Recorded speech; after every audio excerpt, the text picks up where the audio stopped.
ओम श्री गुरवे नमः। ओम तत्सत। ओम श्री हरि। आध्यात्मिक प्रश्नावली की आज की कड़ी में आप सबका स्वागत है। आज हम एक विशेष विषय पर चर्चा करेंगे जो कि सनातन धर्म के अतिरिक्त या सनातन धर्म से जो उत्पन्न हुए हैं उन धर्मों के अतिरिक्त कहीं और नहीं पाया जाता, और वो है पुनर्जन्म का सिद्धांत। पुनर्जन्म का सिद्धांत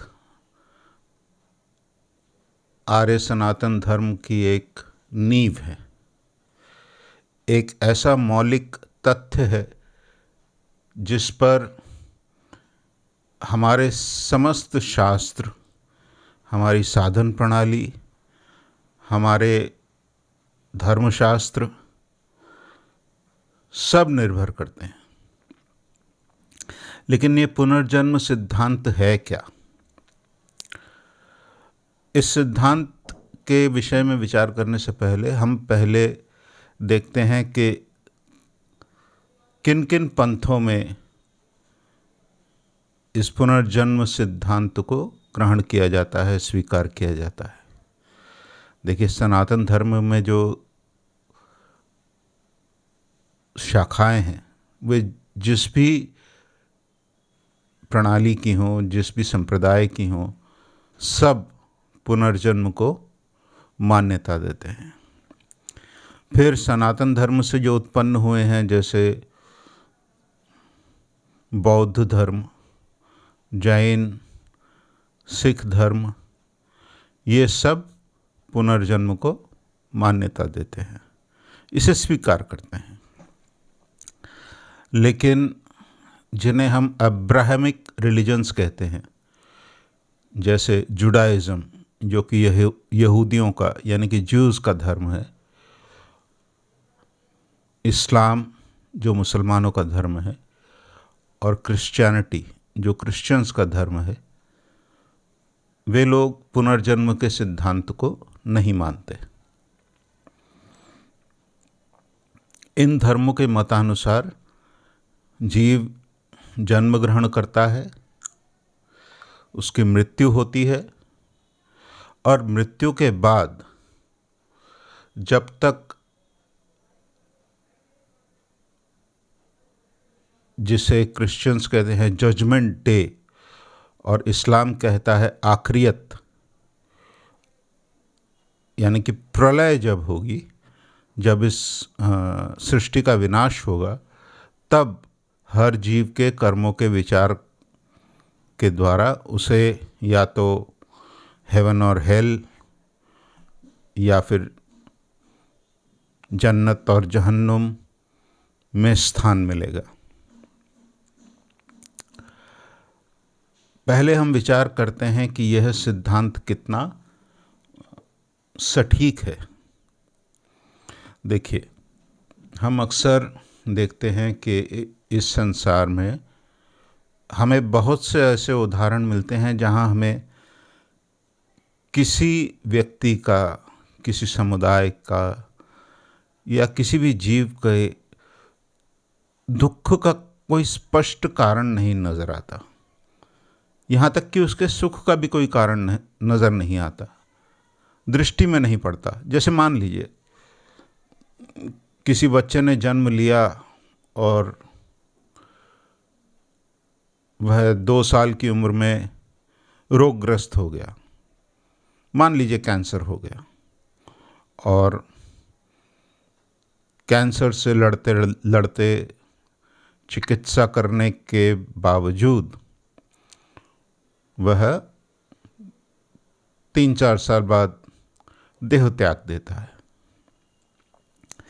अब यहाँ प्रश्न ये उठ सकता है कि उस बच्चे का ऐसा क्या दोष था, ऐसा क्या दोषनीय कर्म था कि उसको इतनी सी छोटी उम्र में उसको यह प्राणांतक रोग हो गया और बहुत सी कोशिशें करने के बाद भी उसके प्राण चले गए। अब यहाँ पे जो लोग भगवान, ईश्वर, अल्लाह, गॉड, कुछ भी कहिए, उसमें उनमें विश्वास रखते हैं, वो कहते हैं भगवान की इच्छा, वो जिसको जैसा चाहेंगे वैसा ही रखेंगे। लेकिन इससे मन संतुष्ट नहीं होता। देखिए, वैसे तो किसी की भी मृत्यु हो जाए, आपके किसी प्रियजन की, उस मृत्यु के विषय में आपको कोई भी सांत्वना वाक्य कहा जाए, आप उससे संतुष्ट नहीं होंगे। ये बात तो सत्य है। शोक, वेदना मन में रह ही जाएगा, प्रश्न मन में रह ही जाएगा कि ऐसा क्यों हुआ, क्या मेरे कारण हुआ, मुझसे कोई भूल हो गई, मुझसे कोई गलती हो गई। लेकिन ये प्रश्न मन को परेशान करते रहते हैं, कष्ट देते रहते हैं। लेकिन कई जगह ये प्रश्न पूछने का प्रयोजन नहीं पड़ता, क्योंकि मान लीजिए किसी की उम्र हो गई है, मान लीजिए 80 साल से ऊपर उम्र हो गई है, वृद्धावस्था आ गई है, शरीर में नाना प्रकार के रोग हैं, और हम जानते हैं वृद्धावस्था में जब रोग शरीर को ग्रास करते हैं तब शरीर को रखना या उस जीव के प्राणों की रक्षा कर पाना कठिन हो जाता है। तब भी हम प्रयास करते हैं। लेकिन जहाँ पे ऐसा कोई स्पष्ट कारण नज़र नहीं आता, मान लीजिए किसी का जवान बेटा है, घर से बोल कर गया कि मैं दोस्त के साथ घूमने जा रहा हूँ। शायद माँ बाप ने कहा कि अब इतनी रात हो गई है, कहाँ जाओगे, बाद में कल चले जाना। उसने कहा नहीं, चिंता की कोई बात नहीं, यहीं पास में जाएंगे, आधे घंटे में लौट आएंगे। मोटरसाइकिल पर दोनों मित्र निकले, बैठे, हेलमेट वगैरह सब पहना हुआ है, लेकिन किसी और गाड़ी की भूल की वजह से, गलती की वजह से उन बच्चों का एक्सीडेंट होता है, दुर्घटना घटती है, और एक्सीडेंट में दोनों बच्चों के प्राण चले जाते हैं। अब यहाँ माँ बाप कितने परेशान होते हैं कि हमने रोक लिया होता, हमने कहा था, हमने मना किया था कि मत जाओ, लेकिन उसने सुना नहीं। जिसके प्राण गए उसके मन में भी कभी नहीं आया होगा कि मैं घर से निकल रहा हूँ और लौट के नहीं आऊँगा। अब यहाँ पे जो लोग एक जन्म के सिद्धांत को मानने वाले हैं, उनके लिए इसका कारण ढूंढना कठिन हो जाता है, क्योंकि भगवान को, ईश्वर को, गॉड को, अल्लाह को, कुछ भी कहिए, हर धर्म में दयालु कहा गया है, करुणामय कहा गया है, कृपालु कहा गया है। तो ये कैसी भगवान की करुणा है, दया है, कृपा है कि उन्होंने एक 24-25 साल के युवा के प्राण इस प्रकार ले लिए।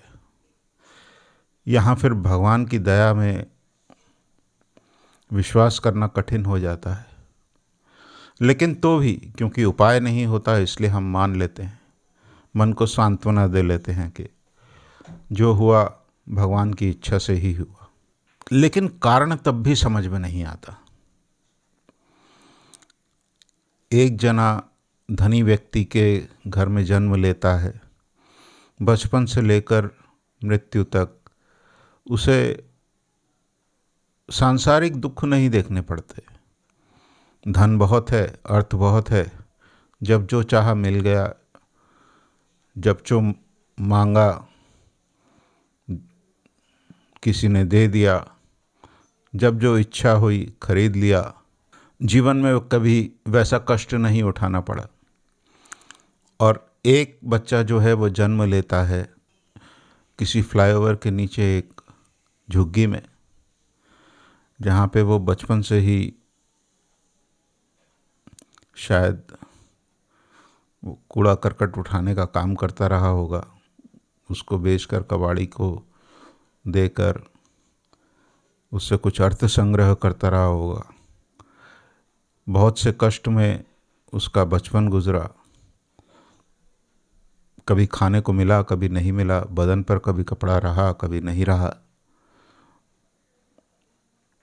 खेलने के लिए खिलौने होने चाहिए, ये कभी उसकी सोच में या सपने में भी नहीं आया होगा। आप समझ रहे हैं मैं क्या कहने की कोशिश कर रहा हूँ। कहने का अर्थ यह है कि अब ये विषमता,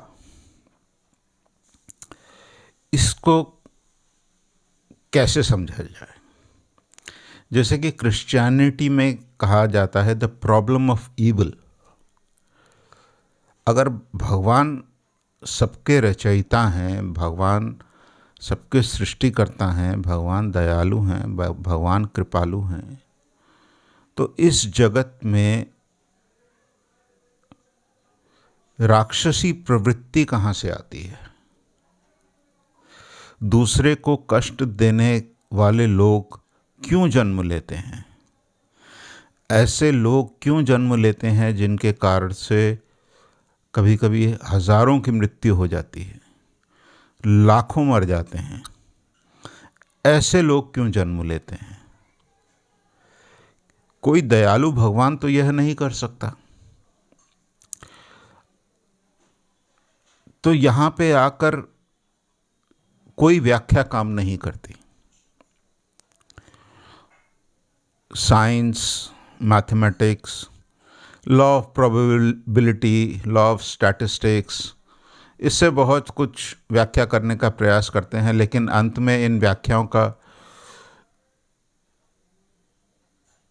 कोई सत निष्कर्ष नहीं निकलता। मन को तसल्ली भी नहीं होती। भगवान की इच्छा थी यह कहकर तो हम कभी कभी मन को तसल्ली भी दे देते हैं, लेकिन इन सब से तो मन में तसल्ली भी नहीं होती। जो भी हो, कहने का मतलब यह है कि इसकी व्याख्या फिर कैसे की जाए। देखिए, आर्य शास्त्रों में यह मान लिया जाता है कि सृष्टि जब उत्पन्न होती है तो उसमें द्वंद्व उत्पन्न होता है। अच्छे और बुरे के बीच, न्याय और अन्याय के बीच, ऊपर और नीचे, दिन और रात, सुख दुख, ये द्वंद्व सृष्टि उत्पन्न होने के साथ साथ ही उत्पन्न होता है, अन्यथा सृष्टि का कोई अर्थ नहीं है। अगर सब कुछ ही अच्छा है तो सब कुछ एक समान है, तो फिर सृष्टि क्यों? ना होने पर भी सृष्टि का कोई फर्क नहीं पड़ता। तो इस द्वंद्व को मान लिया जाता है हमारे आर्य शास्त्रों में। अब कारण क्या है इस द्वंद्व के पीछे? कोई अच्छा क्यों पैदा होता है, कोई बुरा क्यों पैदा होता है? इसका कारण क्या है?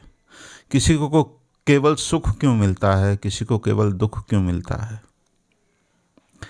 जैसे मैंने पहले कहा कि क्रिश्चियनिटी और इस्लाम में तो सिद्धांत है कि आखिरियत में या जजमेंट डे में भगवान ये निर्णय करेंगे कि कौन हेवन को जाएगा या जन्नत को पाएगा और कौन हेल को प्राप्त होगा या जहन्नुम में जाएगा।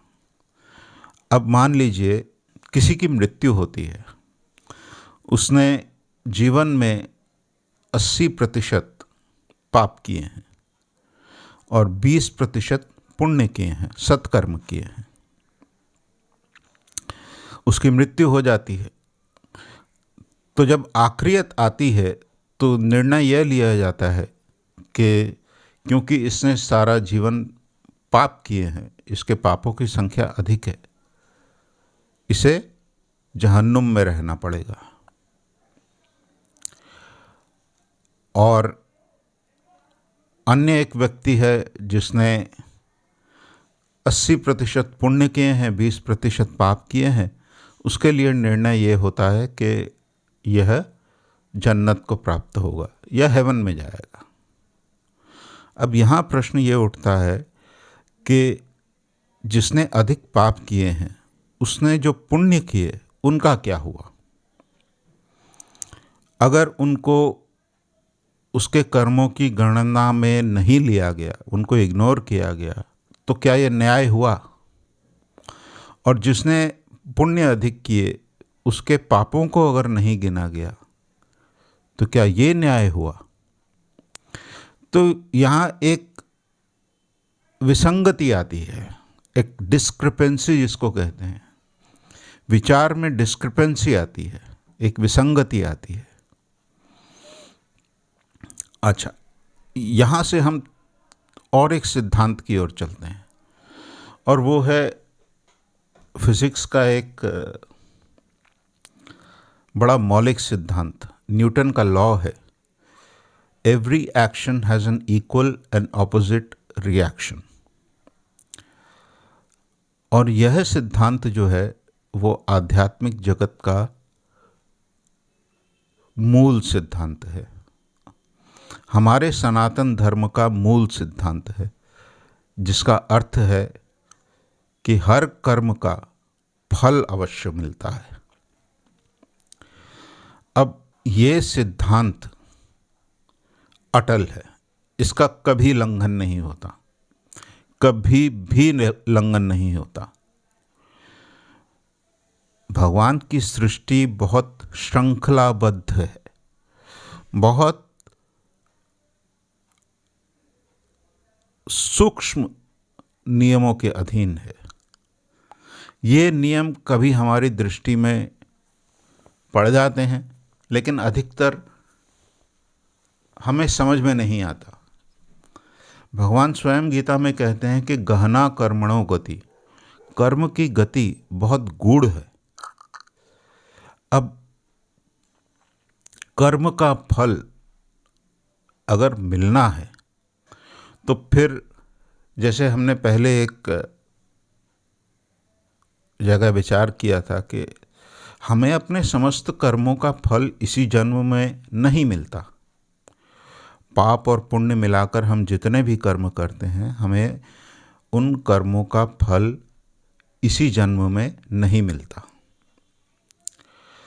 तो अब प्रश्न ये उठता है कि जिन कर्मों का फल हमें नहीं मिला उनका क्या हुआ? अगर कर्मों का फल नहीं मिला तो वह कर्म क्या शेष हो गए, उनका अंत हो गया? ऐसा हो नहीं सकता, क्योंकि इस सिद्धांत का कभी भी उल्लंघन नहीं होता। तो फिर वो कर्म कहाँ गए?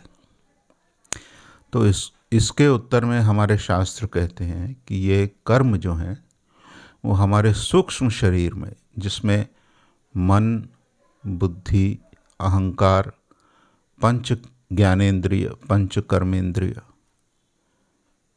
और पंच तन्मात्र, इस सूक्ष्म शरीर में ये संस्कार रूप में रह जाते हैं।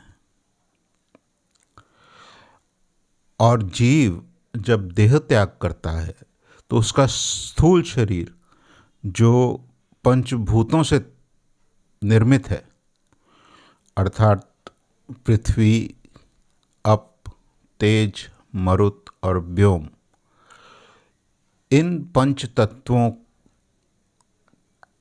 को पृथ्वी के ही पंच तत्व ग्रहण कर लेते हैं, ये इन्हीं में विलीन हो जाते हैं, और जीव जो है वो सूक्ष्म शरीर लेकर स्थूल शरीर को त्याग देता है। और इसी आधार पर उन संस्कार रूपी कर्मों के आधार पर उसका भविष्य का जन्म तय हो जाता है। जो संस्कार लेकर जीव देह त्याग करता है, उन्हीं संस्कारों के आधार पर उसके भविष्य के जन्म का निर्णय होता है, क्योंकि उसको उन सब कर्मों का फल अब भी भोग करना है जिनका फल उसे अभी तक नहीं मिला। याद रखिएगा, कर्म 3 प्रकार से किया जाता है: कायेन, मनसा, वाचा, अर्थात शरीर के द्वारा, मन के द्वारा और वाणी के द्वारा। शरीर के कृत कर्मों का फल मिल भी जाए तो मन के द्वारा या वाणी के द्वारा किए हुए कर्मों का फल एक ही जन्म में मिलना असंभव है। इसीलिए जो कर्म फल दान किए बिना रह गए, वे संस्कार के रूप में सूक्ष्म शरीर में विराजमान हैं। उन्हीं संस्कारों को लेकर जीव स्थूल देह को त्याग करता है और किए हुए पाप पुण्यों के आधार पर उसे परलोक की प्राप्ति होती है। आर्य शास्त्रों में कई जगह इन लोकों की व्याख्या है। आप लोग अगर चाहें तो वो पढ़ सकते हैं या कहीं देख सकते हैं। यहाँ उनकी व्याख्या की आवश्यकता नहीं है, इसलिए मैं उस डिटेल में अभी नहीं जा रहा हूँ। कहने का अर्थ ये है कि वह सूक्ष्म देह उपयुक्त लोक को प्राप्त करती है और उपयुक्त लोक में अपना समय काटकर, अगर उसने बहुत अधिक उत्कृष्ट पुण्य किए हैं तो उसको स्वर्गलोक की प्राप्ति भी हो सकती है, और अगर उसने बहुत निकृष्ट पाप किए हैं तो उसे नरक की भी प्राप्ति हो सकती है। अब स्वर्ग या नरक का भोग जब अंत हो जाता है, क्योंकि उत्कृष्ट पुण्य या निकृष्ट पाप तो कम ही करता है जीव, इसलिए उसकी एक सीमा है भोग करने की। तो वो भोग जब अंत हो जाता है तो वही जीव फिर से पृथ्वी पर जन्म ग्रहण करता है। पुण्य अधिक हो तो कई बार देवत्व की प्राप्ति भी होती है, देव का पद भी मिलता है, लेकिन वह भी अस्थाई है, सीमित समय के लिए है। उसके बाद फिर वह जीव जो है पृथ्वी पर जन्म ग्रहण करेगा। इसका एक उदाहरण मैं देता हूँ। देखिए, जब हम विचार करते हैं कि किसी को सुख ज़्यादा क्यों मिलता है और किसी को दुख ज़्यादा क्यों मिलता है, अधिक क्यों मिलता है, तो अगर हम इस सिद्धांत को विचार करें तो देखते हैं कि कर्म और कर्मफल का जो संबंध है वो इस सिद्धांत के अनुसार ही, पुनर्जन्म के सिद्धांत के अनुसार ही ठीक बैठता है, क्योंकि किसी भी कर्म को इग्नोर नहीं किया गया, ना आपके छोटे से छोटे पाप को, ना आपके बड़े से बड़े पुण्य को। वो पुण्य चाहे एक ही हो, लेकिन उसका फल आपको अवश्य मिलेगा, सुख के रूप में मिलेगा। वो सुख पृथ्वी पर भी भोग हो सकता है, परलोक में भी भोग हो सकता है, स्वर्गलोक में भी भोग हो सकता है, लेकिन मिलेगा अवश्य। इसी तरह आपने अगर छोटे से छोटा पाप किया है तो उसका फल भी आपको मिलेगा। देखिए, महाभारत में एक स्थल पर आता है कि पांडव जब वानप्रस्थ ग्रहण करके हस्तिनापुर को त्याग कर हिमालय की ओर प्रस्थान किए तो एक एक करके द्रौपदी, नकुल, सहदेव, भीम, अर्जुन, इन सब ने अपना अपना शरीर छोड़ दिया। स्वर्गारोहण कर रहे थे, वो स्वर्ग की ओर जा रहे थे, लेकिन पथ में ही द्रौपदी, नकुल, सहदेव, भीम और अर्जुन की मृत्यु हो जाती है। स्वर्गारोहण को जाते जाते, स्वर्ग की ओर जाते जाते युधिष्ठिर के साथ एक कुत्ता संग हो जाता है, और जब वो स्वर्ग की ओर प्रस्थान कर रहे होते हैं तो धर्मराज स्वयं उन्हें ले जाने के लिए आते हैं। कहते हैं कि चलो, तुम्हारा स्वर्ग में वास होगा, तुमने अपने कर्मों के द्वारा स्वर्ग की प्राप्ति की है। तो युधिष्ठिर पहले कहते हैं कि मैं अगर जाऊंगा तो मेरे साथ जो है ये कुत्ता भी जाएगा। तो उन्होंने कहा नहीं, इतर प्राणियों की, मेरे ख्याल से इंद्र थे जो आए थे उनको लेने के लिए। अब आई एम सॉरी, मेरे ख्याल से इंद्र थे जो उनको आए थे लेने के लिए। तो इंद्र ने कहा कि नहीं, ये कुत्ता नहीं जा सकता क्योंकि स्वर्ग में इतर प्राणियों का प्रवेश निषेध है। उन्होंने कहा तो फिर मैं भी नहीं जाऊंगा, क्योंकि यह जीव जो है, इतर प्राणी होने पर भी इसने मेरा इतना साथ दिया है। उन्होंने कहा कि 7 कदम साथ चलने से जीव अन्य मनुष्य से मित्रता स्थापन कर लेता है, और फिर ये तो मेरे संग संग इतने दिनों से इतना पथ चल कर आया है, मैं इसे त्याग कर नहीं जाऊंगा स्वर्ग। मुझे स्वर्ग का भोग नहीं चाहिए अगर मुझे इसे त्यागना पड़ेगा तो इंद्र बहुत प्रसन्न हुए, बोले कि राजन, आप अपनी परीक्षा में सफल हुए हैं, आपकी परीक्षा ली जा रही थी। फिर वो जो कुत्ता है वो अन्य किसी देव रूप में प्रकट होता है, और फिर युधिष्ठिर जो है वो फिर स्वर्ग की ओर प्रस्थान करते हैं। स्वर्ग की ओर प्रस्थान करते समय इंद्र उन्हें दिखा रहे होते हैं कि देखो, ये नर्क है। पहले नर्क दिखाते हैं उसको, बोलते हैं कि यहाँ पे जो पापी हैं उनको दुख भोग करना पड़ता है।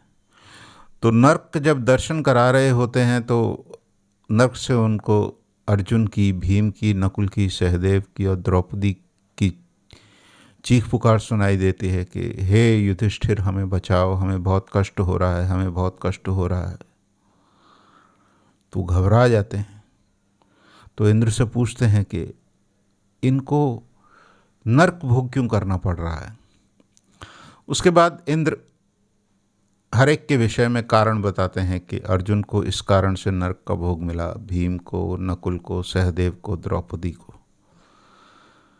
लेकिन युधिष्ठिर विचलित हो जाते हैं। फिर इंद्र उन्हें स्वर्ग में लेके जाते हैं।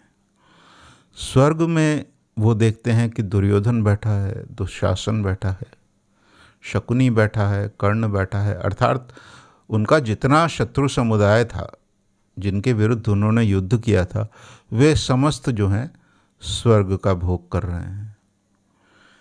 यह देखकर तो युधिष्ठिर एकदम ही खिन्न हो जाते हैं और इंद्र से कहते हैं कि देखिए, मेरे भाइयों ने और द्रौपदी ने आजीवन धर्माचरण किया, कभी धर्म के पथ से हटे नहीं, और वो नरक का भोग कर रहे हैं।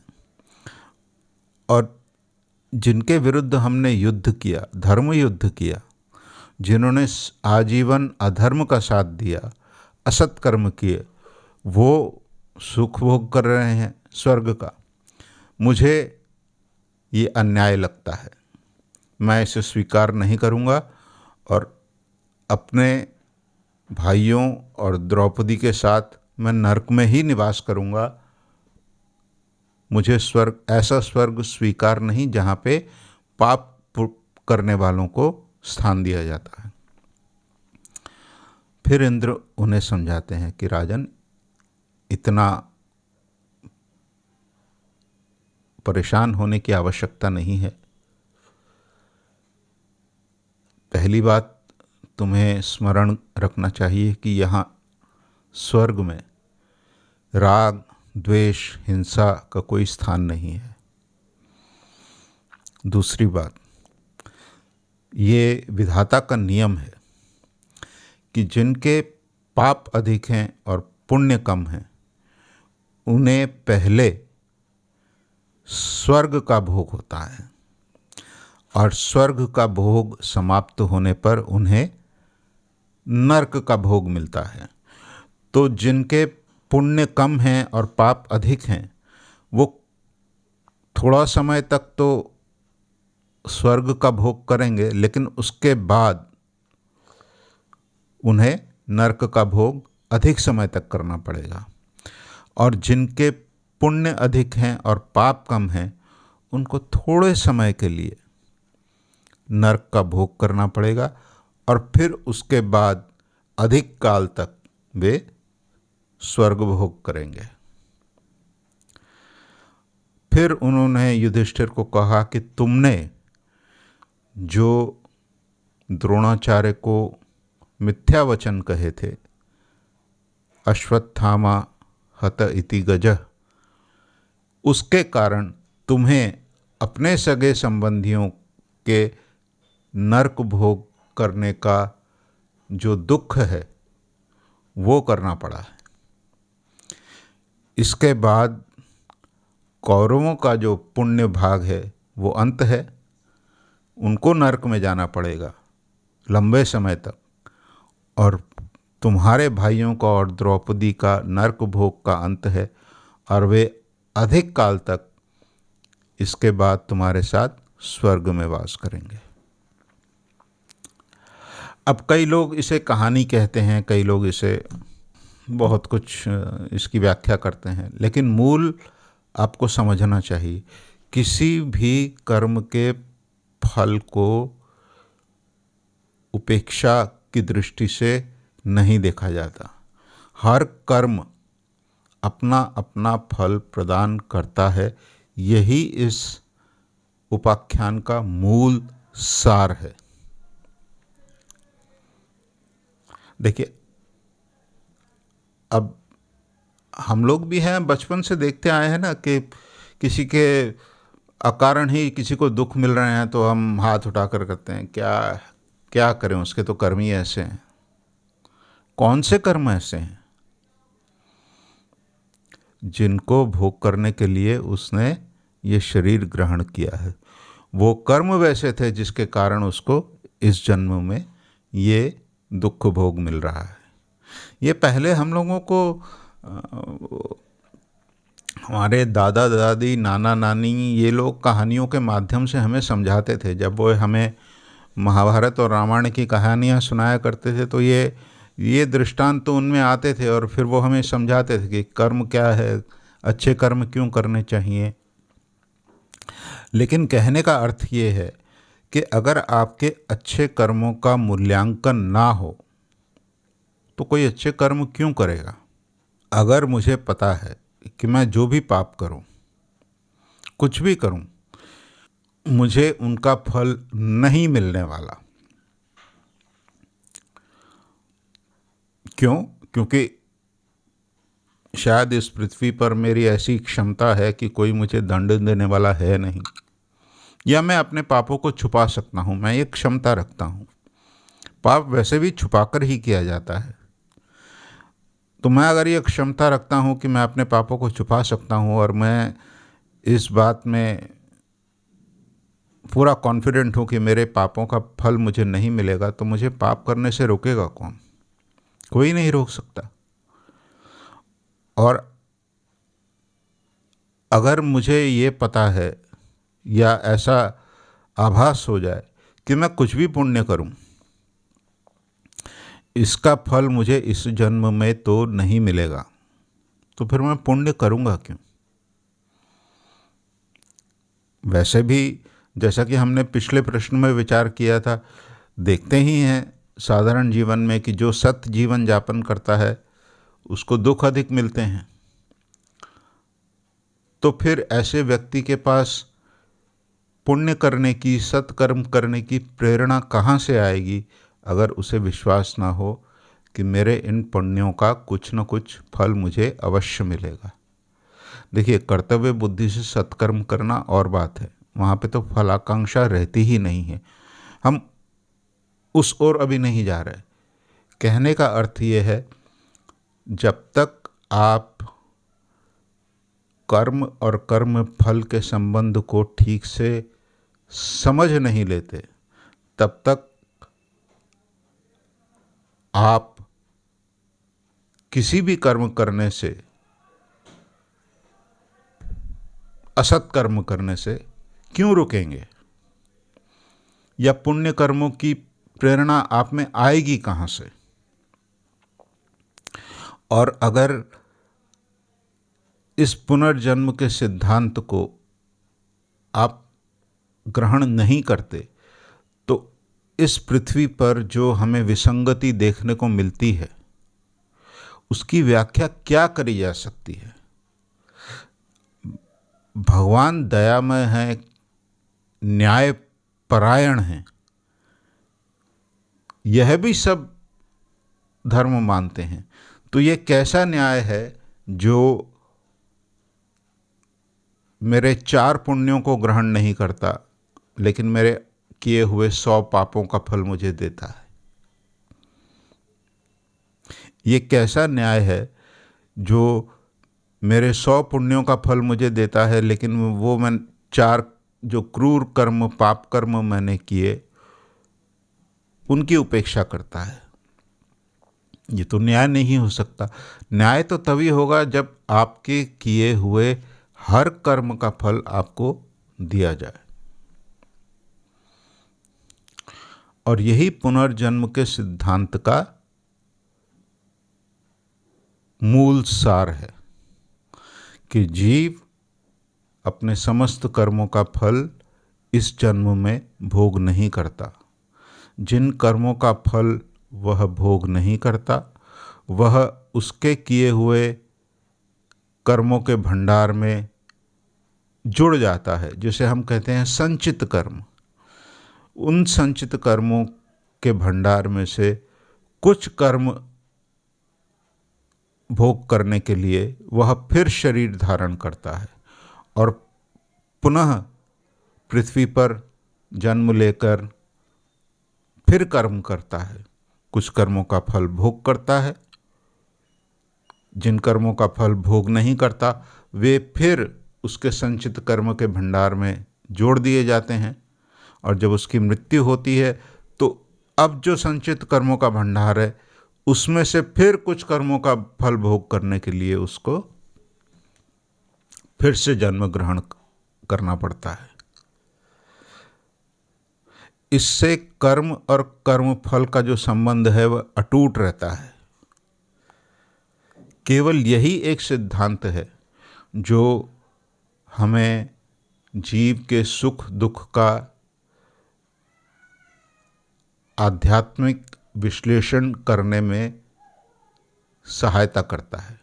देखिए, सांसारिक व्याख्या में आप कह सकते हैं कि दुख है तो दुख को दूर करने का प्रयास करना चाहिए।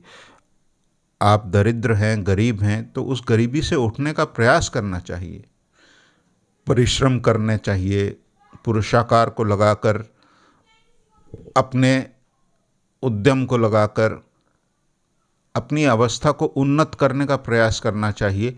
यही सांसारिक धर्म है। और जो यह नहीं करता वह भूल करता है। गरीब या दरिद्र होकर जन्म लेना आपके हाथ में नहीं है, लेकिन दरिद्रता में मृत्यु होना यह भूल है, क्योंकि इसका अर्थ यह है कि आपने अपनी दरिद्रता को दूर करने का प्रयास ही नहीं किया। देखिए, बात के मूल को समझने का प्रयास करिए। ये मत कहिए कि देखिए ऐसे ऐसे लोग होते हैं जो कई बार कुछ नहीं कर पाते। वो मैं समझता हूँ सब। कहने का अर्थ ये है कि उद्यम, पुरुषाकार, एफर्ट आपको एक दरिद्रता की अवस्था से ऊपर उठा सकता है। और ये सांसारिक सत्य है, लेकिन पारमार्थिक सत्य यह है, आपने दरिद्रता में जन्म ग्रहण क्यों किया, इसकी व्याख्या क्या है। आपने किसी धनी व्यक्ति के घर जन्म ग्रहण क्यों नहीं किया जहां पे आपको यह कष्ट नहीं होते, इसकी व्याख्या क्या है। केवल पुनर्जन्म का सिद्धांत ही इन विसंगतियों की सटीक विचार करता है। इसलिए आर्य शास्त्रों में जो पुनर्जन्म का सिद्धांत है वह रीज़न और लॉजिक के स्तर पर सबसे उत्कृष्ट सिद्धांत है। जो व्यक्ति किसी ईश्वरीय शक्ति में विश्वास रखता है, उनको मानता है, उनको आराधना करता है, उपासना करता है, वो किसी भी धर्म का हो, उसके मन में जो प्रश्न उठते हैं उन सब का यथार्थ उत्तर आर्य शास्त्रों में जिस प्रकार दिया गया है अन्य किसी स्थान पर नहीं दिया गया। यहाँ तक कि भगवान गीता में अर्जुन को कहते हैं कि देखो अर्जुन, तुम्हारे और मेरे इससे पूर्व बहुत से जन्म हो गए हैं, मैं उन सब जन्मों को जानता हूँ, तुम नहीं जानते। तो भगवान कह रहे हैं कि देखो मेरे भी बहुत जन्म हो चुके हैं। अब वो जन्म अवतार के रूप में हुए हैं वो बात अलग है। भगवान कहते हैं कि मैं पृथ्वी पर जन्म ग्रहण करता हूँ जब जब धर्म की हानि होती है और अधर्म की वृद्धि होती है। उस श्लोक आपने सुना ही होगा, यदा यदा ही धर्मस्य ग्लानिर्भवति भारत अभ्युत्थानम अधर्मस्य तदात्मानं सृजाम्यहम्। तो वह बात अलग है, लेकिन भगवान कह रहे हैं कि देखो मैंने भी बहुत बार जन्म ग्रहण किया है। भगवान के जन्म ग्रहण करने में और अन्य किसी जीव के जन्म ग्रहण करने में क्या अंतर है, ये फिर हम अन्य स्थान पर विचार करेंगे, वरना हम मूल विषय से हट जाएंगे। लेकिन कहने का अर्थ ये है कि पुनर्जन्म का सिद्धांत एकमात्र ऐसा सिद्धांत है जो जगत की इन विसंगतियों की सटीक व्याख्या कर सकता है। इसके अतिरिक्त आप अगर किसी भी तरीके से इसकी व्याख्या करना चाहेंगे तो ईश्वर, भगवान, गॉड, अल्लाह, कुछ भी कहिए, ये ऐसा लगने लगेगा कि ये जो शक्ति है, ऐश्वरी शक्ति है, यह मनमौजी करती है। जिसको चाहा स्वर्ग में ले गई, जिसको चाहा नरक में ले गई। और फिर एक और बात है, मुक्ति का सिद्धांत केवल आर्य शास्त्रों में है। मुक्ति की बात क्यों की? क्योंकि मैंने जैसे पहले कहा कि जिन कर्मों का भोग नहीं हुआ वे संचित कर्मों के भंडार में चले गए, फिर जन्म ग्रहण किया, फिर कर्म किए, फिर जिन कर्मों का भोग नहीं हुआ वो फिर संचित कर्मों के भंडार में चले गए। इसलिए जन्म और मृत्यु का चक्र निरंतर चलता रहता है, निरंतर चलता रहता है। और जीव बार बार जन्म ग्रहण करता है, दुख भोग करता है। अब प्रश्न ये उठता है कि क्या इस चक्र को बंद किया जा सकता है? अवश्य किया जा सकता है। चक्र को बंद करने का उपाय क्या है कि आप अगर मृत्यु को रोकना चाहते हैं तो आपको जन्म को रोकना पड़ेगा। भगवान गीता में कहते हैं कि जिसने जन्म लिया है उसकी मृत्यु तो होगी ही, और यही हमारा साधारण अनुभव भी है कि उसकी मृत्यु तो होगी ही। तो मृत्यु को अगर रोकना है तो क्या करना पड़ेगा? तो आप जन्म को रोकिए। जिसका जन्म नहीं होगा उसकी मृत्यु भी नहीं होगी। अब जन्म को कैसे रोका जाए? जन्म को रोकने का उपाय यह है कि आप सद्गुरु की शरण ग्रहण करिए, उनका दिया हुआ मंत्र के जाप करिए, उनके दिए हुए साधन पथ पर चलिए, और जैसा वे कहते हैं उस प्रकार से भगवान की आराधना उपासना कीजिए। आप मुक्त हो जाएंगे। कलिकाल में यही भगवान का विधान है। तो ये जन्म रोकने का जो सिद्धांत है, जो मुक्ति का मूल सार है, यह भी केवल आर्य शास्त्रों में ही है, सनातन धर्म में ही है। अन्य धर्म यह नहीं मानते कि भगवान का दर्शन होता है, भगवान का साक्षात्कार होता है, मुक्ति होती है। मोक्ष का जो सिद्धांत है वो केवल सनातन धर्म में ही है। और मोक्ष का अर्थ क्या है? दुखों से संपूर्ण निवृत्ति, अर्थात दुख नहीं रहते, दुखों का अंत हो जाता है। और ये अवस्था मनुष्य शरीर में प्राप्त की जा सकती है। यह सिद्धांत भी केवल आर्य शास्त्रों में ही कहा गया है, सनातन धर्म में ही कहा गया है। इसी कारण से सनातन धर्म में ऐसे कितने उदाहरण मिलते हैं मुनि ऋषियों के, संत महात्माओं के, साधुओं के, जिन्होंने भगवान की आराधना करी, उपासना करी, साधना करी और फिर भगवान का दर्शन पाकर मुक्त हो गए। देह रहते भगवान का दर्शन हुआ और मुक्त हो गए। मुक्ति का सिद्धांत भी पुनर्जन्म के सिद्धांत से जुड़ा हुआ है। अगर मेरी देह त्याग होने के बाद मेरी और कोई गति होनी ही नहीं है, तो फिर मैं जहाँ भी रहूं उसकी वैल्यू क्या है, उसका मूल्य क्या है? लेकिन अगर मेरी देह त्याग होने पर दूसरी देह धारण होती है, और दूसरी देह धारण होने पर मुझे वह उपाय मिलता है जिसके कारण मैं अपने संपूर्ण दुखों को नष्ट कर सकता हूँ, दुखों से ऊपर उठ सकता हूँ, तो क्या यह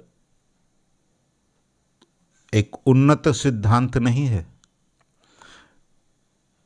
मेरे विचार से तो ये सर्वश्रेष्ठ सिद्धांत है।